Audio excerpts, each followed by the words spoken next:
So how do you, now Alzheimer's is a hereditary thing too as well. So my question is, how do we avoid getting Alzheimer's? Well, that's a very big question.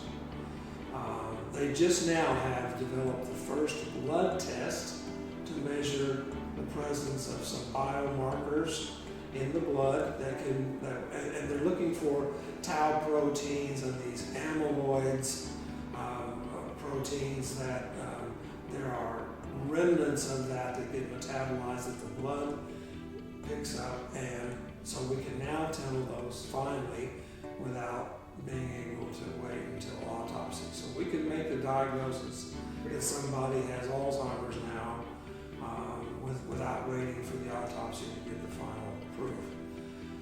That being said, the signals that somebody has the potential to develop Alzheimer's probably exists for 20 or 30 years before the disease manifests. So these amyloid plaques and buildup of tau proteins in the brain happen maybe in our 40s or even earlier. And it's only until we get into our 70s that the brain is so disabled that we eventually see some of the behavioral symptoms. So there is a way to catch it though, right? To say, hey, you need to start working out because you're on track to have Alzheimer's in the next couple of decades. Or, you know, it's like how they would tell you, hey, watch your sugar levels. You're pre-diabetic. Right. Your blood levels are above 106. You're pre-diabetic. I think medicine is fast approaching the time when they could do just that. Maybe not now, but it's getting close to that, so that we can now identify through blood analysis some of these nasty byproducts of the garbage in our brain. So that has a genetic. You said Alzheimer's is genetic.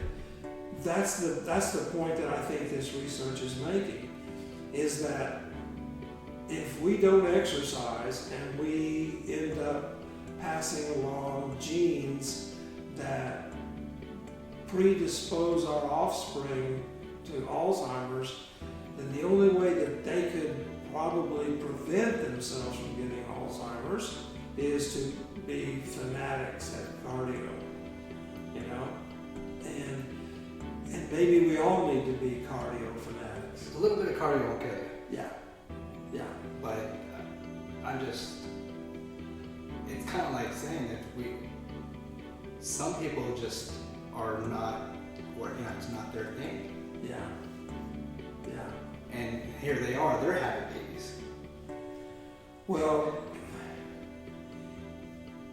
when you think about, if we do this for just brain health, for nothing else, the cerebral cortex, which is the layer of cells that are the very, if you will, the top of our brain structure, these, what we call our cerebral cortex or cortical cells.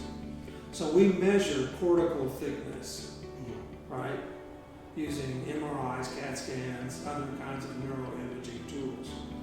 So the common phrase in counseling and neurobiology is that your cerebral cortex is as thick as 6 business cards stacked together. It's very small. But when we exercise, this study found that exercise actually makes the cortical thickness grow. So not only are we getting rid of the garbage, so to speak, when we exercise, but we are growing our cerebral cortex. We are growing the most powerful part of our brain from cardio. Organic way, without pills or anything. Yeah. All that from just working out. All that from cardio, not stretching. Oh. You know, Right. Just cardio, not even lifting weights or anything, just cardio. Just cardio. That was this study. Well, I don't know the details of all of that because I just read a synopsis of this. Okay, gotcha. Right. But it captured my imagination, and so the results that they report of the influence of cardio in brain health is pretty powerful evidence. Okay, yeah. So if you want to be smarter, Right. you work your body. Well, that's what I'm getting at. That's what I'm collecting from what you're saying is your cerebral cortex grows, it gets bigger.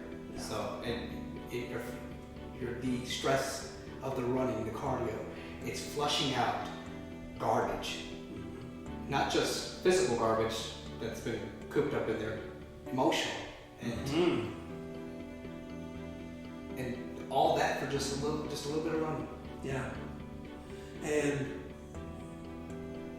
I don't know that gut health is changed by exercise, but it seems to me that it is. It must. It all goes. It's all interconnected. It must, because I'm thinking, well, if you're gonna eat, you can't go work out and do cardio. Cardio only, and then just eat garbage. You're gonna feel like garbage. Yeah, that garbage in, garbage out saying. Right? Yes. Yeah. So you'd say that with cardio, healthy eating, and now your brain and your body's getting a major boost. Oh yeah. I'm always tempted to think about how did this system come to be, and through the hundreds of thousands of years that we have evolved to the mammals that we are now, what did we do every day to survive? We didn't sit around the cave watching TV, eating chocolates, you know? Sure.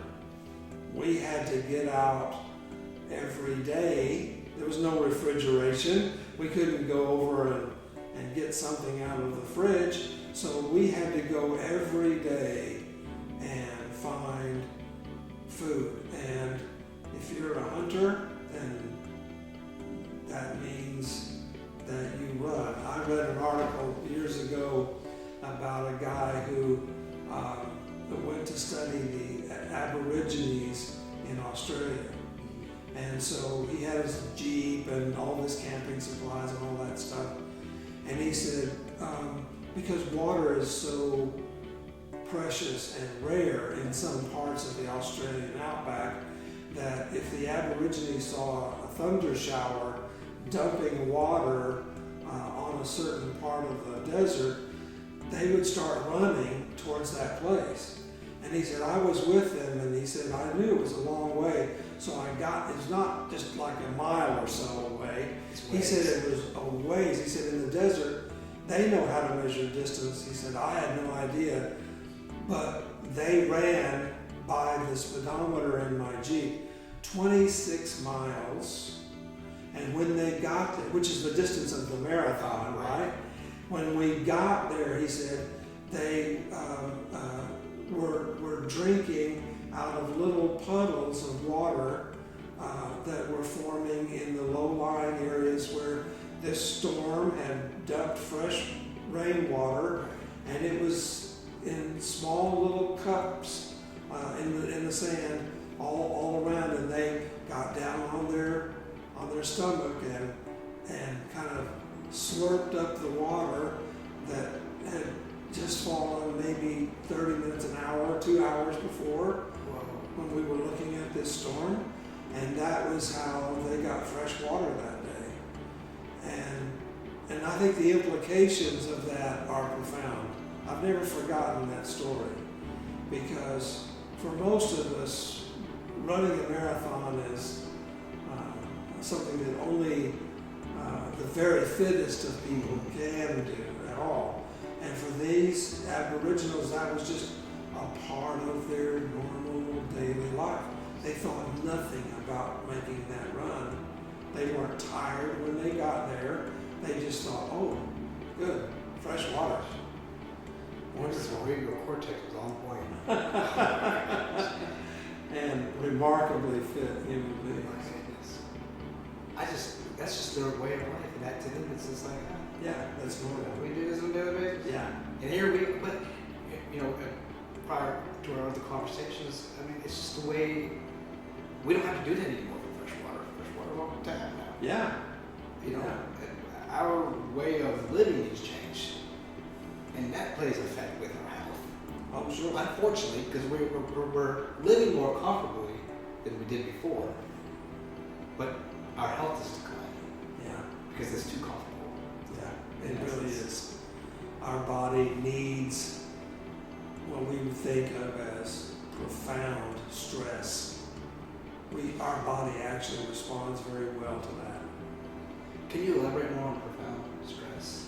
Well, if we have to struggle for our daily bread, so to speak, part of us, our brain probably works better if we have to do that. Now, the emotions of always being, if you hear the tiger every night from the cave, that's frightening. I'm sure. Right. We don't have that. We have other things that make noise in the night that scare us. Our work, our driving, our commuting, our children, all those things that some of which are the same as they have always been. Children have always been with us and always will be. But we're not afraid of being eaten by the tiger now. What eats us now is suicide, cancer, obesity, alcohol and drug addiction. Until the COVID epidemic hit this country, we were losing about 1,000 to 1,500 people a day due to opiate overdose. Now, after a while that becomes old news and they don't tell us anymore. It's just a normal kind of everyday horror. But unless you're involved in that community of trying to prevent that from happening, you don't see that. But those are the modern tigers that are outside the door. Many of them. And there are many. And now we have this pandemic, which is claiming currently over 3,000 lives a day just in this country. And when you think about it, we remember 9/11/01 and the falling of the Twin Towers as a signal event in this country, and certainly it was. But losing that many people every day due to COVID now is very difficult for our mind to comprehend those kinds of tragedies. Those very words, exactly, yeah. You're like, this is 9/11 every day. Yeah, and it's too big for us to kind of wrap ourselves around that. And so what can we do? What can we do as individuals to try to deal with that and cope with that? And I think this study by Gomez Padilla says, do cardio. Get out there and change your brain. Run, do exercise. Stretching's not enough. We've got to tax our bodies like we used to be taxed back in caveman days. Exactly. You have to run for your breakfast. You have to run to bring supper home to the cave. People are depending upon you to be successful. And there's that pressure. Yeah. So it's a different kind of pressure, but it's pressure no less. I mean, seeing the tribal members in the cave starving because you and I didn't get the antelope today, that's not a good thing. So we feel pressure from that. Or I submit that we probably did. Thank you for being with us today in our ongoing conversations. Today has been a conversation regarding exercise and how that changes the brain. And you'll be hearing a lot more about this, I'm sure, from us as we go along. So, well, thank you very much. Thanks for having me again. I appreciate it. Well, there's more to come. Stay tuned for our next episode of Your Mind Matters.